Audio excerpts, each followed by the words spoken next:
Hi, Pageant Patriots. This is Miss Karol, the music teacher. I am here to read Chapter 12 from our book, School Days According to Humphrey. So you may get your book and turn to Chapter 12 and read along with me. Friday morning, I was tired and a little jumpy because I thought Miss Brisbane might be upset that I mixed up her cards. I was also worried about Harry. All week long, I'd held my breath after every bell, wondering if Hurry Up Harry would be tardy or not. After all, he made a deal with Miss Brisbane. He did unsqueakably well at keeping his end of the bargain, but on Thursday, he had been late to school because his mom couldn't find her car keys. They were under the kitchen table. I wasn't sure whether he'd broken his end of the deal or not, so I still don't know where I'd be spending the weekend. But I forgot about everything else when Miss Brisbane said, boys and girls, I'm now going to announce your new classroom jobs. She explained Brisbane's buddies and how the students would work in pairs. Then she described each job. Finally, she began to read off names of the students who would share each job. For homework collectors, Rosie and Phoebe. Mrs. Brisbane looked surprised, and I knew why. The night before, I'd moved Phoebe to the homework job. Hopeful Holly raised her hand. Don't you think I should do the job with Rosie? No, Miss Brisbane said. I have another job for you. Holly, just keep listening. Holly looked disappointed, but Mrs. Brisbane continued. Animal handlers will be Joey and Kelsey. Again, Miss Brisbane looked surprised. I just hoped that Be Careful Kelsey would be better at taking care of animals than she was at taking care of herself. Joey and Kelsey both looked thrilled. It really is the best job, I squeaked to Og.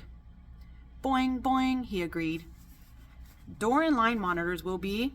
Miss Brisbane paused. She obviously knew these weren't the names she'd chosen, but she read them anyway. Harry and Simon. I thought that pairing Hurry Up Harry with Slow Down Simon was a brilliant idea. At least I hope so. Miss Brisbane kept going. I thought maybe she'd ignore my next idea, but when she read the names, she actually looked pleased. Bulletin board designers, Paul G. and Paul F. The two Pauls did not look thrilled, but I crossed my toes and hoped my idea would work. When she got to the very end of the list, there were just two people left. These jobs just have one person, she said. Thomas, will you be the class reporter? That means you have to record what we do every day in a class log, she explained. What we study, who participates, even what the temperature is. No exaggeration, okay? Okay, said Thomas as he gave her a thumbs up. Holly, you will be the teacher's assistant. That means when I need anything done, from taking notes to the office to answering the phone or cleaning the board, I will ask you. Do you think you can handle that? Helpful Holly did. Near the end of the day, Miss Brisbane made another announcement. Hurry Up Harry would be taking me home for the weekend. Yes, shouted Harry. This is my lucky day. I hoped it was my lucky day, too. I was tired from all that late-night work rearranging the cards, but a classroom hamster sometimes works around the clock, and I was anxious to get to Hurry Up Harry's house and to meet his family. I had to wait a while, though, because Harry's mom was unsqueakably late in picking us up from school. Yep, I had my work cut out for me again. Harry's mom was nice. So was his little sister, Susie. I wasn't surprised at all. After all, Harry was nice. He was also often late, and I wanted to find out why. I got all settled on the coffee table into the Ito family living room.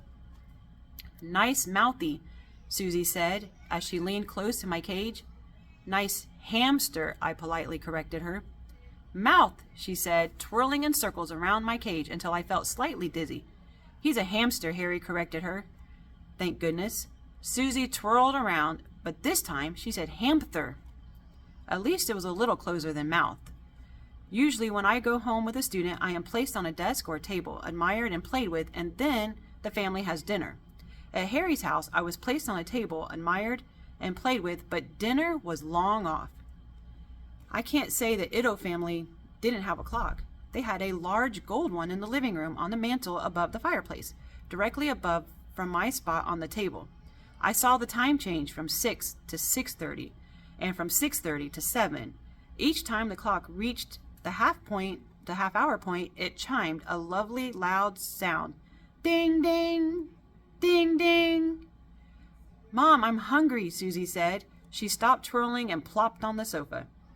"Sorry, honey," Harry's mom said. "I was hoping we'd all eat together, but I'll go ahead and give you some pasta." "Pata, pata, pata," Susie said, jumping up and twirling around my cage again. Harry decided to wait to eat dinner until his dad came, which was around 8:30. "Sorry," Mr. Iddo said, giving Harry's mom a kiss, which was unsqueakably nice. "I was cleaning up some paperwork and I lost track of time," he said. The Iddos lost track of time a lot.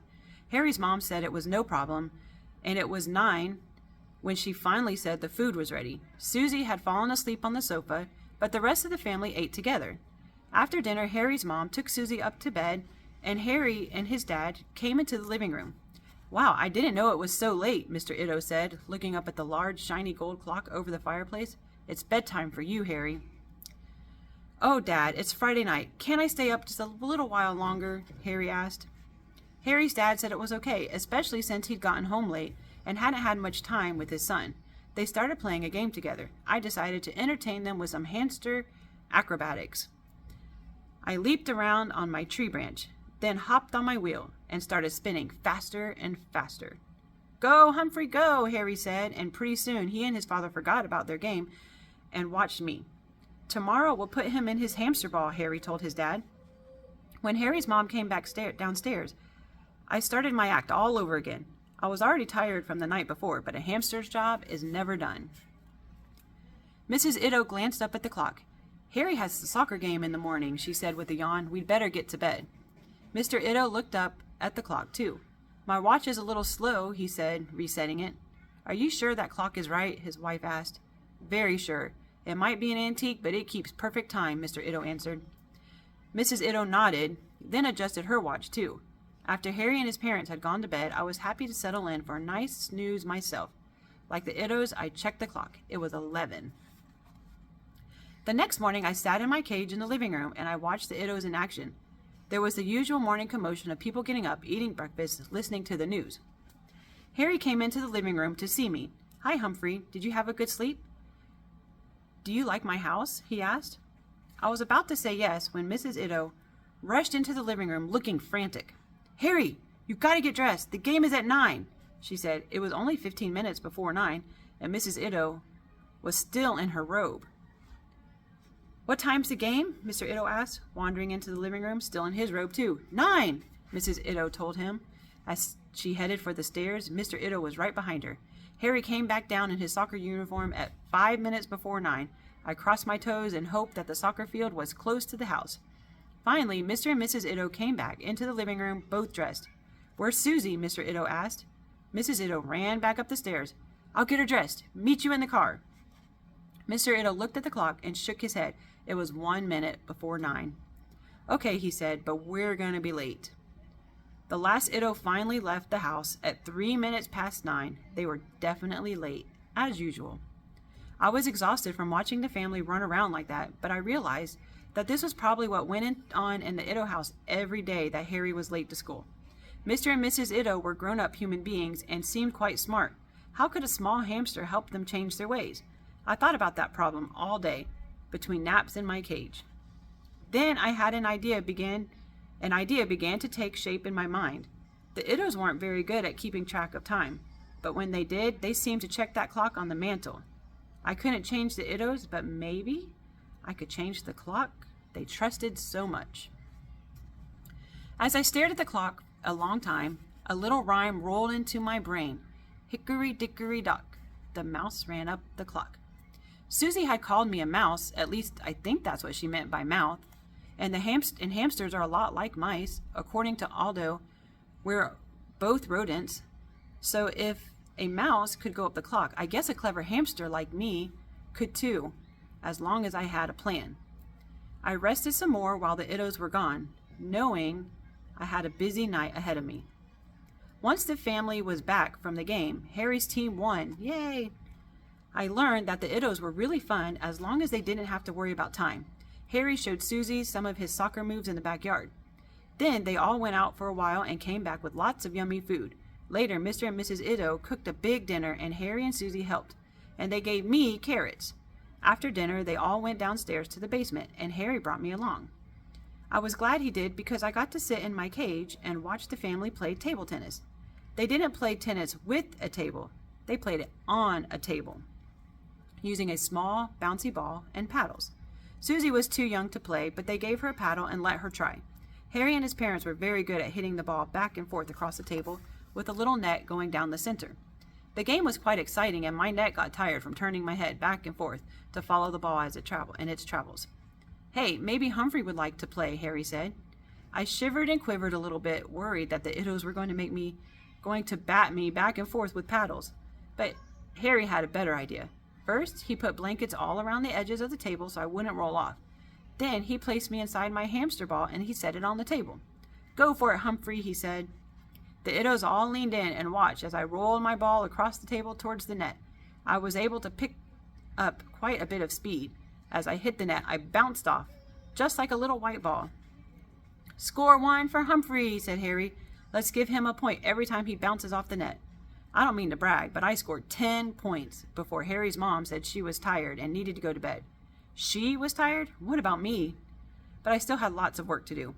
Once I was alone in the living room and the house was completely quiet, I opened the lock that doesn't lock and slid down the leg of the coffee table. The moon shone through the big double doors, and I could see that there was a set of metal shelves next to the fireplace. The shelves were spaced together, which was a lucky break for me because I could easily climb up and hop onto the mantel. I haven't had any experience with clocks, but I hoped that I could figure out how this one worked. It was an old-fashioned clock with numbers in hands, not the kind with lighted numbers.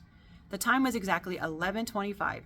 There was no way to set the time on the front of the clock, so I moved around to the back. There was a knob there, which I figured must be for setting time. I reached up and tried to turn the knob to the right. The thing didn't budge. My plan wasn't going to work. I sat back down on the mantel and rested. "Wait a minute, Humphrey," I squeaked softly to myself. "You turned off Rockin' Aki. Surely you can turn this little knob." I felt very determined as I leaped up and grabbed onto the top of the knob with all my might. I don't weigh much, but I hoped that if I could hang on long enough, I'd be heavy enough to move the knob. I shimmied my body over to the right and tried to yank the knob down. Oof! The knob budged a little bit. Ding, ding, ding, ding. Suddenly the chimes rang out. I dropped back to the mantel. Ding, ding, ding, ding. The chimes were so loud, it felt as if they were ringing in my brain.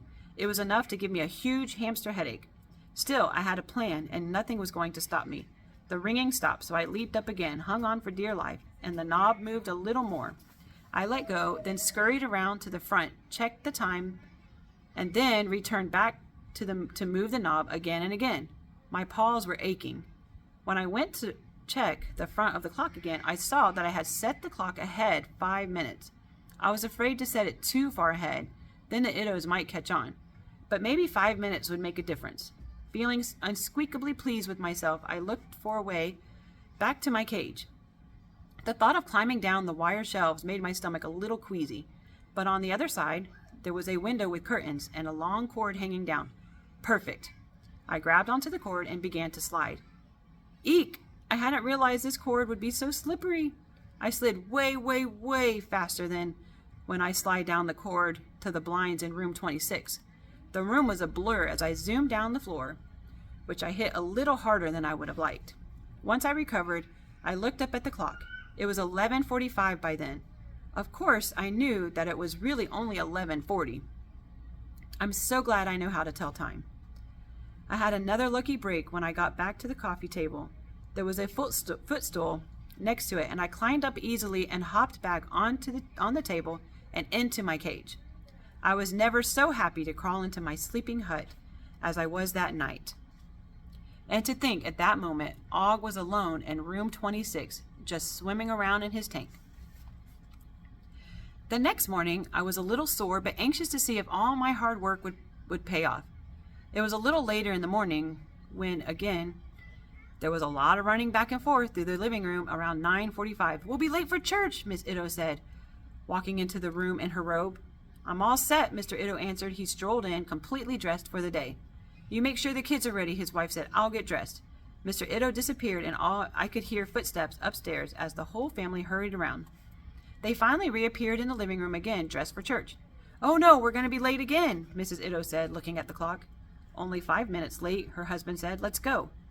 When they left, I looked up at the clock. It said it was 5 minutes to 10, but I knew it was really 10 minutes to 10. The Iddos would probably make it to church on time, barely. The rest of the day was quiet, quiet, quiet. I was dozing when Harry came and picked up my cage. "Come on, Humphrey," he said. "You can help me with my homework." "Eek!" I squeaked.